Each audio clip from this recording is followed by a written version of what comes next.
Alan, tell us about Maestro. Yes. So I'll start off right off the bat. Maestro is not for everybody. But here we go. Bradley Cooper directed, co-wrote, stars in Maestro, the story of Leonard Bernstein.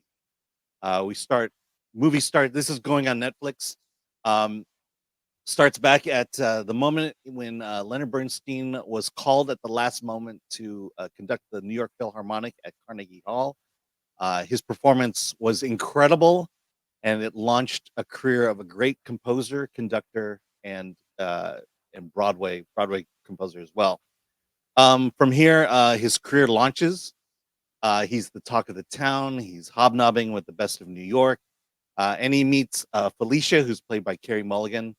The two fall in love, and for the first half of this movie, it is this love story of kind of a poor, basically of two artists, a composer and an actress. Um, and clearly, at this point in his life, Leonard Bernstein's career is the one that's going to take precedence, and Felicia's is going to kind of take the back seat, but she becomes the brilliant manager of his career. Um, and and about midway through the movie, till we get to the second half, we find out that as much as they seem in love, there's some rocky things happening. In fact, we soon learn that Leonard Bernstein has been hiding the fact that he is gay, and so now there's this whole cover up of him trying to keep his dalliances out of the public, people finding out, and then a wife who kind of has to walk that divide. And in the second half, it is now all about this odd relationship he has with Felicia, because he still remains a brilliant composer. He has taken lovers. He goes on many trips, and so this is a typical story, and it plays out basically through Bernstein's entire life. I really love this movie. It is the way it's presented. This movie is a work of art. It is a beautiful movie to watch. It is a mo- fantastic movie to listen to. Um, as you're going through Bernstein's life, uh, the score of the movie is Leonard Bernstein's music, and it's this large, sweeping orchestral music, and it's set against these simple things of Bernstein's life. For example, on their first date with Felicia, he takes her to one of these black boxes, one of these basement theaters in New York, and they kind of walk around the stage, and it just move, it's moved, it's progressed by this just sweeping soundtrack. There's a moment in the middle of the film where they play the overture to West Side Story, and it's the moment where they're at their vacation home, and Leonard Bernstein brings home his lover. Um, it's also the first half of the movie where they're kind of in this happy marriage.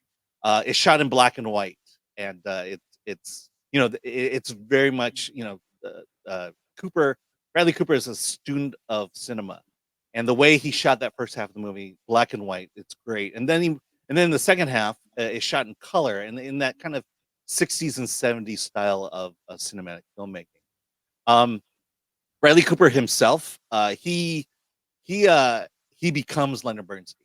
Not he's he kind of makes it his own, but he goes through extensive makeup from beginning to end. He starts as a young Bernstein and ends as an older Bernstein, and he's in heavy makeup, and yet he's able to give an incredibly nuanced performance with just his looks. You may not appreciate the you may not appreciate the subject matter of this movie, but I think you will appreciate the art, the dedication that Bradley Cooper put into this. This is my vote. He's definitely got my vote for best actor. Carey Mulligan, best actress. Definitely best director. This is a monumental film, and I'll just say this: this movie has the 100% stamp of approval from the Bernstein children. They mentioned it. They were at the premiere that I saw it at. They talked about how important it was for Bradley to capture their father's performance, and they mentioned also that they were the children were not contractually obligated to be a part of this movie, and yet Bradley Cooper brought them in anyways, and constantly got feedback from them as the film progressed. So this is a very accurate portrayal of Leonard Bernstein. So again, you may not like the subject matter, but if you love the art of cinema, this is the movie to see. I have one big question. First of all, Yes. you convinced me now. I'm going to watch this film. Mhm. Tell me And about his, in a theater. Watch it in a theater. tell me about his nose. His nose. I mean, There's a controversy over the fact that they kind of overdid the nose makeup. But if you actually look at pictures of the real Leonard Bernstein, he had quite the schnoz. yeah, he looks like Leonard Bernstein. This is another thing. The makeup artist definitely going to get nominated for an Academy Award here. He looks like Leonard Bernstein. He sounds, the sound and the performance, his vocalization of it sounds like Leonard Bernstein, but again, also sounds like Bradley Cooper. So, look, they didn't complain about Golda when Helen Mirren played Golda Meir. Why are they complaining about this? It's just people need to complain about things. We talked about over and you want the actor to look like the character, the person they're portraying. Right.